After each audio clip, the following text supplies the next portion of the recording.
Gongoni mpo? Tabora mpo? Kiloleni mpo? Ng'ambu mpo? Na imani ujumbe huu utakwenda kufika kwa mwananchi yoyote aliyehudhuria katika mkutano huu. Ndugu zangu wananchi, leo nataka niseme na wanatabora, mimi kijana wenu, kipi kilichonisukuma kugombea ubunge wa jimbo la Tabora mjini? Ndugu zanguni, nimesema mimi ni mzaliwa wa Tabora, kwa hiyo Tabora naijua kuanzia chini mpaka juu. Tangu mwaka 1995 mimi nikiwa mdogo naendesha maringi, Tabora hatujapata bahati ya kuwa na mbunge ambaye atasimama mbele na kutusemea wana Tabora. Tangu mwaka 1995. Ndugu zangu wananchi, lakini tukienda 95, 2000, 2005, 2010 mpaka 2015, jimbo la Tabora tulipata bahati ya kuwa na wabunge watatu jimbo la Tabora mjini. Hivi mnalitambua hilo? Tulikuwa na wabunge watatu. Kama ni watu ambao wangekuwa na dhamira ya jimbo lao, ningesema tulikuwa tuna bahati, lakini tulikuwa tuna mkosi. Ndugu zangu wananchi, mwaka 2015 tulikuwa na mbunge wa viti maalumu kutoka Chama cha Demokrasia na Maendeleo Chadema, alikuwa anaitwa Hawa Mwaifunga. Mwaka 2015 tulikuwa na mbunge wa viti maalumu wa Chama cha Mapinduzi, alikuwa anaitwa Bimkubwa yule Munde Tambwe. Mwaka 2015 tulikuwa na mbunge wa jimbo hapa Tabora mjini, alikuwa anaitwa Adamson Mwakasaka. Nadhani mnatambua. Tulikuwa na wabunge watatu. Hawa wabunge mwaka 2015 tulipowapa dhamana ya kwenda katika bunge la Jamhuri ya Muungano wa Tanzania, hawakwenda kwa ajili ya wananchi wa jimbo la Tabora mjini. Wao walikwenda kwa maslahi yao binafsi. Na naomba niwasahihishe hapa. Nadhani kuna watu watasema, hawa si walikuwa wabunge wa viti maalumu? Nataka niwaambieni ndugu zanguni, mbunge wa viti maalumu akiteuliwa na chama chake, akifika kwenye bunge la Jamhuri ya Muungano wa Tanzania, yeye anajulikana ni mbunge. Na ndio maana mtambue, Mheshimiwa Rais anaweza akamteua mbunge wa viti maalumu kuwa waziri. Hamjayaona hayo? Kwa hiyo mbunge wa viti maalumu na mbunge wa jimbo tofauti yao ni ndogo sana, lakini katika utendaji, kama mtu ana dhamira na jimbo lake, mimi naamini bila kuangalia kale kakofia alikovishwa na chama, ni lazima ahakikishe analisimamia jimbo alilotoka. Huo ulikuwa ni mwaka 2015. Tukaenda mpaka mwaka 2020. Vile vile tena tukaupata mkosi wa kupata wabunge katika jimbo la Tabora mjini watatu. Ingekuwa bahati ningesema bahati, lakini kwa kuwa hawakutenda kazi, mimi nasema ulikuwa ni mkosi. Wabunge hao walifanya shughuli zao ndani ya bunge la Jamhuri ya Muungano wa Tanzania. Haikuwahi hata siku moja kurudi jimbo la Tabora mjini kwa umoja wao, kwa ukaribu wao na kwa ubunge wao, kuja kuzungumza na vijana wa jimbo la Tabora mjini, kuja kuzungumza na kina mama wa jimbo la Tabora mjini, kuja kuzungumza na baba zangu na watu wazima wa bunge la Tabora mjini. Hao walikuwa hawana huo mpango. Tumekwenda mpaka mwaka 2025. Ndugu zangu, naombeni mnisikilize kwa makini. Hawakurudi hawa. Kuna mbunge mmoja tulimpa dhamana, na mimi nikiwemo, na haya nayasema kwa viongozi wenzangu, naomba mnisamehe kama mlikuwa mlijui. Mwaka 2020 huyu anayegombea ubunge jimbo la Tabora mjini kupitia tiketi ya Chama cha Mapinduzi, mwaka 2020 aligombea ubunge jimbo la Tabora mjini kupitia Chama cha Demokrasia na Maendeleo Chadema. Mimi nikiwa mgombea udiwani kata ya Kiloleni kupitia ACT Wazalendo, nasema hivi, jimbo kwanza, vyama baadaye. Mimi nilimpa kura yangu aliyakuwa na mbunge wa chama cha ACT Wazalendo. Naombeni mnisikilize ndugu zangu. Ni mapenzi gani ambaye tuliomwonyesha mtu huyu? Ni kiasi gani ambacho tulichomwamini mtu huyu?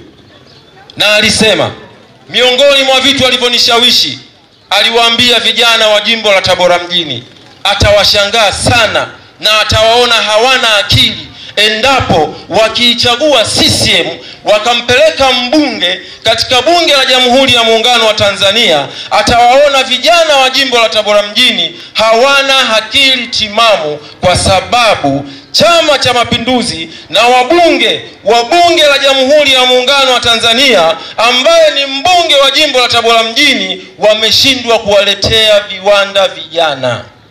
Akawaambia vijana, mkimchagua mbunge wa Chama cha Mapinduzi ama rais wa Chama cha Mapinduzi ama diwani wa Chama cha Mapinduzi, mtakuwa hamna akili na mtakuwa mmekosea sana.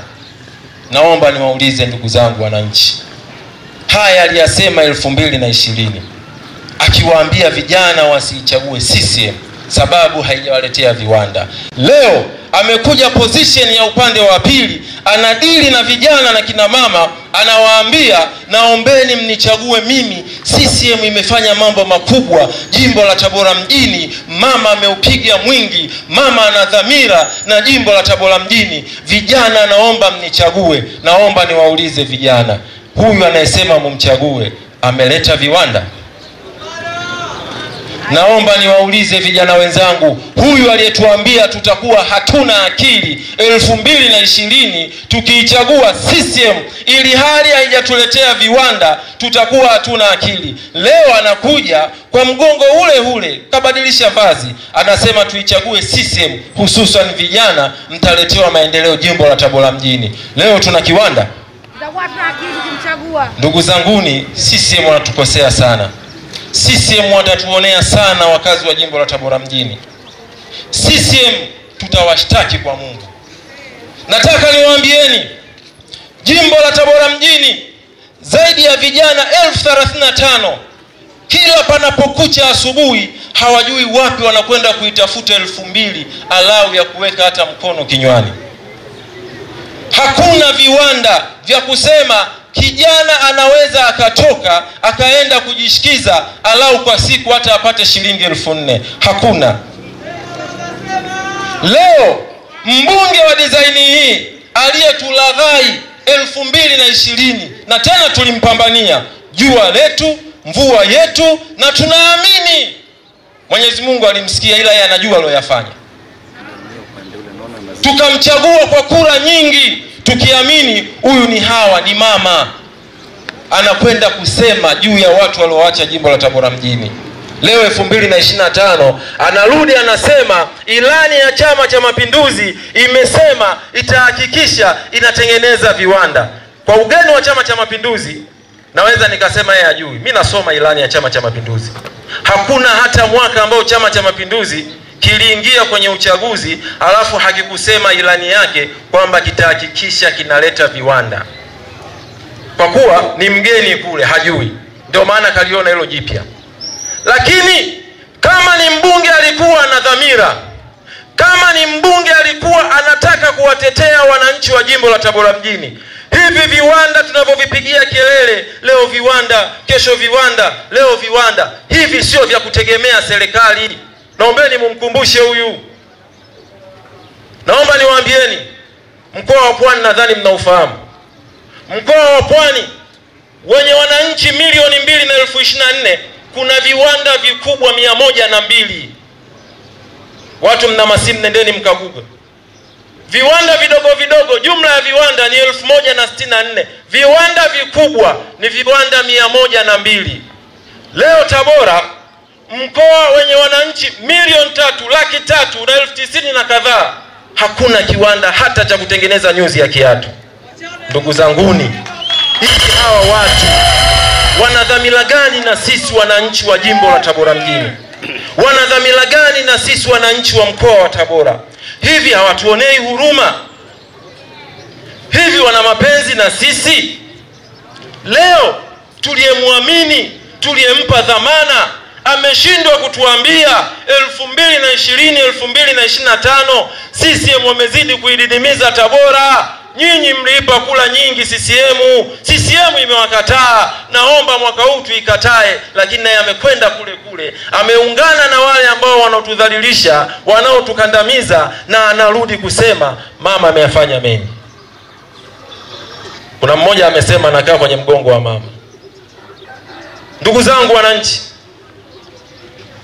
kipindi cha hapa katikati wakati tunaanza kampeni, akaja mgombea urais ambaye ni rais wa Jamhuri ya Muungano wa Tanzania, Mheshimiwa Samia Suluhu Hassan.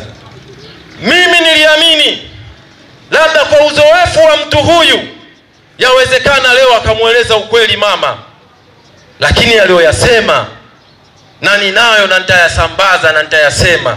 Akamwambia Mheshimiwa Rais, ndugu mgombea, naomba nikwambie Tabora umefanya mengi, tunayo machache.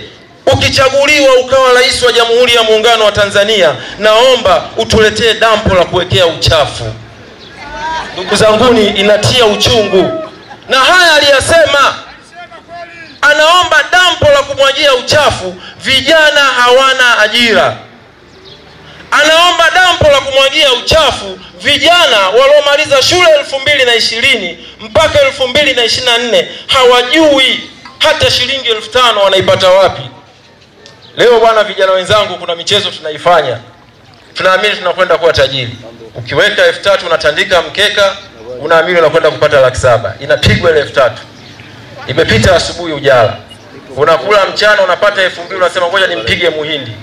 Ndio ajira ambayo tumejipa sisi vijana.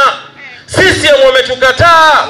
CCM hawana mpango na sisi. Mbunge wa jimbo hili ambaye tuliyemwamini hana mpango na vijana. Leo ajira kubwa ya vijana wa jimbo la Tabora mjini ni bodaboda. Ukizichukua bodaboda, na niliziona na nikathibitisha siku amekuja mgombea urais wa Chama cha Mapinduzi, niliona bodaboda zisizopungua 20,000. Bodaboda zilitoka stendi hapa mpaka kwenye mataa. Leo bodaboda zimekuwa nyingi kuliko abiria. Leo bodaboda asilimia kubwa ya vijana mnaona zile zinatembea ni za mikopo. Vijana ndio wameona huku ndio sehemu ya kujistiri. Anakuja mbunge anasema, naomba mnirudishe bungeni nikaendeleze pale alipoishia. Wapi alipoishia na wapi anataka kwenda kumalizia? Ndugu zangu wananchi, ndugu zangu vijana, naombeni tuamke. Naombeni tubadilike. Tabora tusiwe sehemu ya kugeuzwa wanavyotaka. Iweje iwe Pwani ina viwanda 102. Tabora hata kiwanda kimoja wamepitia na kiwanda cha nyuzi. Mimi ndugu zanguni, mkinichagua nikiwa mbunge wa jimbo la Tabora mjini, kazi itakaonipeleka jimboni ndani ya miaka 2, na yasema haya, ndani ya miaka 2 nitahakikisha Tabora mjini tunapata viwanda. Sio hivi mnavyodanganywa hivi. Wanasema kuna kiwanda cha mbolea, hata tofali chini halijaanza. Tunadanganywa. Kuna kiwanja cha tumbaku, hakuna lolote. Hivi tumbaku jamani imeanza mwaka huu? Leo wameamua kutembelea hiyo gia ili tuwape kura. Mbali na hivyo viwanda, mimi mkinichagua Hamisi Mahanga, ninakwenda kuhakikisha tunaleta viwanda kuanzia 2 ndani ya miaka 2. Sitoitegemea serikali, bali nitazungumza na waziri wa dhamana kuhakikisha tunapata wawekezaji waje kuwekeza jimbo la Tabora mjini, kwa sababu maeneo tunayo, maji yapo. Ujanja mnaona maji ya kukatika, wanawachezeni, lakini maji yapo ya kutosha na umeme upo wa kutosha. Mimi naamini nitapambana kuhakikisha jimbo la Tabora mjini tunapata viwanda 2. Naombeni mnichague niwe mbunge wa jimbo la Tabora mjini. Dhamira yangu na kwenda kuwapambania vijana wa kike na wa kiume wapate ajira ya viwanda jimbo la Tabora mjini. Naombeni kula zenu. Ndugu zangu wananchi, leo napiga mada 2. Kwa kuwa ndio tumeanza kuliamsha, nitamwaga mengi. Ndugu zangu wananchi, baada ya jambo hilo kulizungumza ajira kwa vijana, nataka niegame upande wa afya.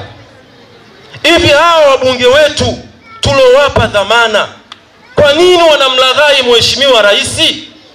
Hivi kwa nini hawamwelezi ukweli kwamba kijana ikitokea mimi hapa leo ili jukwaa likianguka nimevunja mguu, nimevunjika mara 2, shughuli imeisha ya kampeni, kesho mtasikia Bugando. Hivi kwa nini mtu anavunjika mguu leo hospitali ya mkoa wa Kitete inayohudumia wilaya zote yenye wananchi milioni 3 na kidogo, mtu anavunjika mguu anapelekwa Bugando ama Benjamin Mkapa? Hivi kwa nini hawa wabunge kama walishindwa kuzungumza bungeni, labda rais alikuwa yuko mbali, amefika rais ambaye ni mgombea tena, hivi kwa nini wameshindwa kumweleza kwamba ndugu mgombea na mheshimiwa rais wa Jamhuri ya Muungano wa Tanzania, Tabora mtu akivunjika mguu au akivimba jicho anapewa rufaa ya kwenda Bugando ama Benjamin Mkapa, tunaomba utusaidie. Mimi niliamini watasema hayo, lakini wameshindwa kumweleza rais kwamba mtu atakucha tu kinani vibaya anapelekwa Bugando. Ndugu zangu wananchi, Tabora hospitali ya rufaa tunaoita nini shida? Maspecialisti ama vile vipimo na vifaa tiba ambavyo vya kumtibu ule mgonjwa hakuna? Hebu watueleze, wameshindwa. Ndugu zanguni, kuna kauli moja wanasema, ukitaka kukomaa kiimani ya dini yako ulionayo, nenda kaone watu hospitali wanavyodhalilika. Mimi huwa niko na ndugu yangu mmoja ambaye ni mgombea kata ya Kiloleni. Tumeweka utaratibu kwa wiki tunaweza tukapita Kitete kuona hali zilizopo pale. Kuna watu wanakufa Kitete kwa kukosa matibabu. Leo ndugu yangu, ukitokea hapa umepata ajali mpaka ukapate matibabu, yamepita masaa 5, labda umeshatoa na pesa. Leo tuna wabunge hao walikuwa 3 na mmoja amekuja anasema anaomba tumpe dhamana ya kuwa mbunge wa jimbo la Tabora mjini, wakati hospitali ya mkoa wa Kitete mama zetu wanadhalilika, wagonjwa wanadhalilika, watu wa kila aina. Nataka niwaambieni, nimewaambia mimi ni mzalendo. Kama kuna mtu alifanya zuri na mzungumza hapa. Huyu bi mkubwa mmoja alikuwa mbunge wa viti maalumu Munde Tambwe. Kuna mwaka mmoja nilimuona yeye anapeleka vitanda vya wazazi kwa ajili ya kujifungua. Naombeni tumpongeze kwa hilo. Lakini huyu ambaye leo anataka ubunge jimbo la Tabora mjini, sijawahi kumuona akionekana kwenye vyombo vya habari amepeleka hata gloves. Leo mnataka mumpe dhamana awe mbunge wa jimbo la Tabora mjini akatutafune tena. Ndugu zanguni, hali iliyopo hospitali ya mkoa wa Kitete ni hali ambayo inatisha. Ukienda haujajulikana umeogotwa, kuna kataasisi kamoja kadini watu wamejitolea kila Jumatatu na Jumangapi huwa wanaenda kuona wagonjwa. Unakuta kuna mgonjwa pale tangu alipopelekwa hajapewa hata matibabu, kisa ndugu zake hawajulikani. Kale kataasisi ndio anapita misikitini, kanaanza kuchangisha, jamani tuna wagonjwa, serikali ipo, wabunge wapo. Inachangishwa pesa, ndio unaona kile kitaasisi cha dini kinakwenda kumsaidia yule mgonjwa. Wanaokula mishahara yetu, wanaokula kodi zetu wapo, hawana mpango na hospitali ya mkoa wa Kitete. Ndugu zanguni, mimi mkinichagua nikiwa mbunge wa jimbo la Tabora mjini, ndani ya miezi 6 nitahakikisha kama shida ni maspecialisti tutawapata hata 2. Kama shida ni vifaa tiba nitahakikisha tunavipata. Tunataka tumpate mbunge ambaye anajua nyuma kuna watu wa hali kama ya kwake. Tunataka tumpate mbunge ambaye anajua hawa ndugu zangu wakilia kuna muda jicho moja linatoa machozi, lingine halitoi. Yaani moja linawaza, lingine linatoa machozi. Tunataka watu wa design hii. Hatumtaki mbunge anakuja anasema mimi ni wa hapa, anakaa baada ya uchaguzi anakwenda. Hatutaki mbunge wa mfumo huo. Na ndio maana nimesema mwanzoni, wakazi wa Kiloleni wanajua Kiloleni A ilikuwa ndio mapambano, ndiko nilikozaliwa. Ndugu zangu wananchi, kwa muda huu uliokuwa mchache, leo naomba niishie hapa kulingana na muda. Namuona afisa wangu wa ulinzi na usalama, kuna ishara zetu huwa tunapeana. naona kidogo anaanza kunionyesha ishara. Lakini tunasema kwamba siku zilizobaki ni siku za moto, kuhakikisha Hawa Mwaifunga hawi mbunge wa jimbo la Tabora mjini. Kama atateuliwa na Mheshimiwa Rais, ndio nafasi ambayo anaiweza, ateuliwe. Lakini katika jimbo letu tusimpate mtu wa mfumo huu. Na ndugu zanguni, haya mambo ya kuangalia vyama ndiyo paka leo tunadhalilika. CCM ukiyaona mabango yao wanakuambia utu na kazi. Utu wao uko wapi? Watu wanakufa hospitali, vijana wanakosa ajira. Utu uko wapi? Kazi iko wapi? Ndugu zangu wananchi, naomba tumkatae Hawa Mwaifunga kuwa mbunge wa jimbo la Tabora mjini. Ndugu zangu wananchi, wanavyama wa vyama vyovyote, huu ni muda wa kuhakikisha tunaleta mabadiliko jimbo la Tabora mjini. Ndugu zangu, naomba kwa leo niishie hapa. Kijana wenu nitaanza nyumba kwa nyumba, mtaa kwa mtaa, kijiwe kwa kijiwe. Nitahakikisha nafika kuwaelezeni dhamira yangu ni nini. Ndugu zangu, naomba